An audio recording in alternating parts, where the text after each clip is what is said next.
Bienvenidos al webinar de exploración semiológica de los nervios craneales, parte 1 de conocimiento en cápsulas.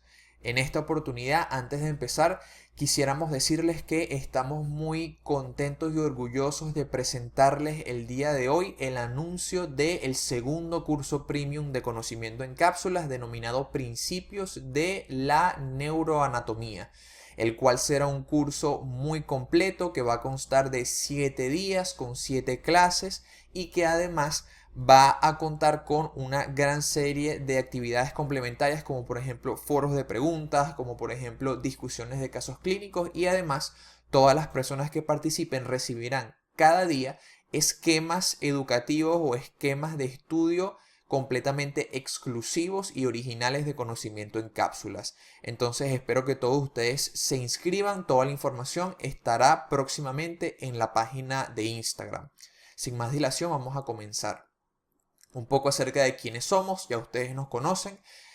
María Jesús Rincones, que ven en pantalla a la derecha, es estudiante de medicina, preparadora docente de la cátedra de histología o microanatomía. Ella es co-creadora de la página y es la que se encarga de todos esos diseños espectaculares que ven cada día en la página de conocimiento en cápsulas, mientras que mi nombre es Luis Alfredo Pérez. También soy estudiante de medicina, soy preparador docente, en este caso, de la cátedra de bioquímica y yo me encargo principalmente del aspecto de impartir las clases, de la parte un poco más administrativa. Y bueno, estos somos nosotros, ya ustedes nos conocen, así que vamos a entrar en materia. Como dije, vamos a explorar los primeros 6 nervios craneales, anteriormente denominados pares craneales, aunque esa nomenclatura ya se dejó de utilizar hace tiempo. El primero de todos es el nervio olfatorio o primer nervio craneal. Recuerden que existen 12 pares de nervios craneales, cada uno con una función específica. En el caso del nervio olfatorio, no deben olvidar que este nervio es una proyección directa del cerebro y que atraviesa la lámina cribosa del hueso etmoides para llegar luego a la porción superior de la cavidad nasal, en donde se van a encontrar una serie de células neuroepiteliales que van a ser las encargadas de captar todos esos estímulos odoríferos y transducirlos a una señal eléctrica que luego será codificada a nivel cerebral.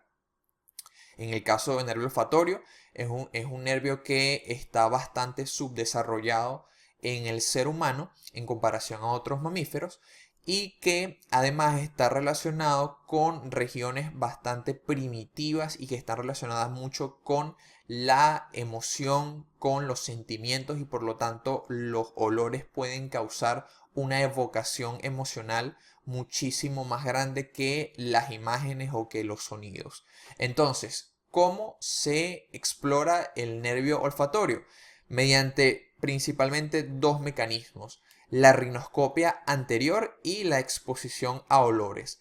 La rinoscopia anterior, aquí pueden ver un rinoscopio, es simplemente un pequeño aparato que se introduce en una fosa nasal y que permite visualizar el interior de esa fosa nasal, mientras que la exposición de olores, ya lo veremos más adelante, es simplemente una prueba en donde se busca que la persona pueda identificar un determinado olor.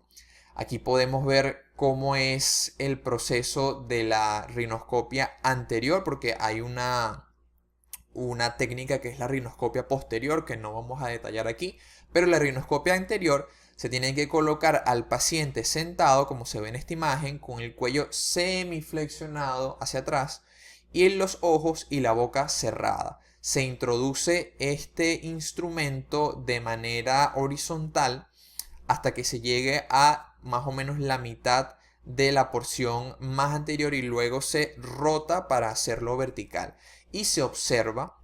Uno debe observar absolutamente todas las estructuras que se pueden ver dentro de la cavidad nasal. Uno puede observar la mucosa, cuál es el color de la mucosa, los cornetes inferior y medio, el superior no, casi nunca se puede ver. Y es importante porque el nervio olfatorio, como su nombre indica, va a estar encargado de la percepción del olfato, de los olores. Y por lo tanto, cualquier cosa que obstruya las fosas nasales puede generar un trastorno en el olfato. Si existe, por ejemplo, un absceso o si existe, por ejemplo, un tumor, hemorragias, simple obstrucción, todo eso puede comprometer rápidamente el olfato. Entonces, este examen tiene que ser realizado con bastante rapidez, ya que es un poco molesto, sin embargo es muy poco invasivo. Entonces, eso es lo que tenemos que ver en la rinoscopia anterior. Luego, la exposición de olores es una técnica también bastante sencilla. Vamos a tener al paciente, al igual que en la rinoscopia anterior, tiene que estar sentado con los ojos cerrados y nosotros como exploradores vamos a utilizar una torunda de algodón y la vamos a impregnar de una sustancia odorífera que puede ser, por ejemplo, café, puede ser, por ejemplo, un olor cítrico, una cáscara de cítrico, puede también ser un jabón, aunque se tienen que evitar sustancias que sean de un olor extremadamente fuerte, como por ejemplo el amoníaco o como por ejemplo los ácidos, porque desencadenan reacciones que no tienen que ver con los olores. Entonces sustancias tipo el café, tipo el jabón, tipo cáscara de cítricos son las más adecuadas. Entonces se le pide a la persona que se tape los ojos y que alternativamente se tape una fosa nasal, porque primero vamos a evaluar una y luego otra. Entonces, con la persona con los ojos cerrados y con una fosa nasal cerrada, se va a colocar la sustancia odorífera y se van a preguntar tres cosas a la persona. Primero, ¿huele algo? La persona va a decir sí o no. Eso simplemente nos va a decir si la función está por lo menos mínimamente conservada.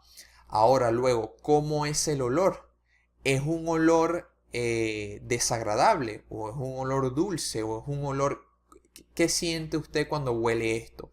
A veces hay que pedirle a la persona que inspire varias veces para permitir que todas esas sustancias odoríferas lleguen hacia ese neuroepitelio de la fosa nasal en la parte superior. Y luego hay que preguntarle, ¿lo identifica? ¿Usted puede saber exactamente cuál es ese olor? Una cosa que es importante también es decirle a la persona si el olor le es desagradable. Porque hay algunas patologías en donde una persona a estímulos odoríferos que no son desagradables, por ejemplo el café, perciben un estímulo desagradable y eso es patológico. Y luego de que se prueba o que se examina una fosa nasal, se pasa a la otra realizando el mismo procedimiento. Entonces, una vez lo hagamos en las dos fosas nasales, tenemos que preguntarle a la persona, ¿usted sintió el mismo olor y en la misma intensidad en ambas fosas nasales? La persona podrá decir, sí, lo sentí exactamente igual o no, fue más intenso del lado izquierdo, fue menos intenso del lado derecho, o del lado izquierdo olí algo desagradable y del lado derecho no fue desagradable. Todo eso hay que preguntarlo y hay que ser bastante acucioso. ¿Cuáles son los olores que se le van a presentar a este paciente? Generalmente se busca algo que sea desagradable, como por ejemplo una cebolla. Algo que sea agradable, puede ser cualquier cosa, puede ser cualquier cosa que sea agradable, una esencia de canela, por ejemplo, y algo fuerte, que generalmente se utiliza el café. Entonces, ¿cuáles son las posibles alteraciones que uno podría observar en un paciente que tenga algún trastorno, ya sea en la superficie neuroepitelial de la fosa nasal o directamente en el nervio o en las cintillas olfatorias? Lo primero que se puede presentar es la anosmia o hiposmia. Como su nombre indica, el prefijo a significa ausencia de, es decir, una persona que pierde completamente el sentido del olfato. Puede ser unilateral o bilateral, porque recordemos que vamos a examinar ambas fosas nasales. ¿Cuáles son las posibles causas de anosmia? Pues van desde causas muy benignas, como por ejemplo la congestión nasal. De hecho, la mayor o la más común causa de anosmia bilateral suele ser la gripe común, y actualmente es muy importante también porque una de la sintomatología más frecuente en pacientes con COVID suele ser anosmia. Entonces es muy importante que lo detectemos. ¿Qué otras cosas podrían alterar el olfato y causar anosmia? Un tumor, por ejemplo. Cualquier masa que esté comprimiendo el nervio olfatorio. Lo mismo con la hiposmia. Podemos ir desde causas muy benignas, pasando desde simplemente obstrucciones, pasando de simplemente congestión, edema, hasta causas más complejas, como por ejemplo infecciones o neoplasias. Con la hiperosmia pasa exactamente lo mismo, aunque esta generalmente puede estar relacionada con algunos trastornos más complejos. La parosmia es la identificación errónea de algunos olores, es decir, uno le pide que huela, vamos a suponer café, y la persona dice que olió algo cítrico, por ejemplo, que no tiene nada que ver. Eso sería un ejemplo de parosmia y que también puede estar relacionado con trastornos neurológicos. Luego está la cacosmia. Caco quiere decir malo o desagradable.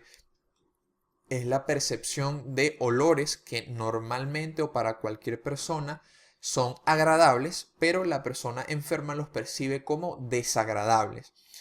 Un ejemplo puede ser, por ejemplo, un absceso a nivel de las fosas nasales, en donde la persona va a oler mal o va a sentir un olor pútrido cuando en realidad no es así, o por lo menos lo que está oliendo en ese momento no es así, sino que está oliendo directamente el interior de sus fosas nasales.